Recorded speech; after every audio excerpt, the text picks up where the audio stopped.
2022 vile vile pia na kuna wakati pia mheshimiwa alikuwa mahali fulani, sijui basi lilifanyaje kaua mtu, unaona.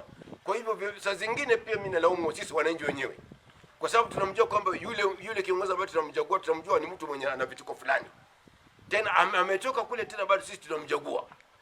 Ndugu yetu Aluki alikuwa ameshtakiwa, Mungu akamsaidia akatoka.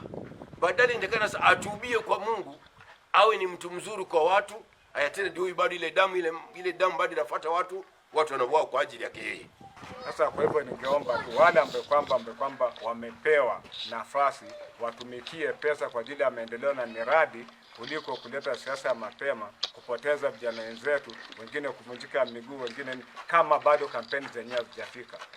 Wala si wanasiasa kutufanya sisi kuteta wenyewe kwa wenyewe, kupigana vita, kujaribu kutoana uhai, kuuana.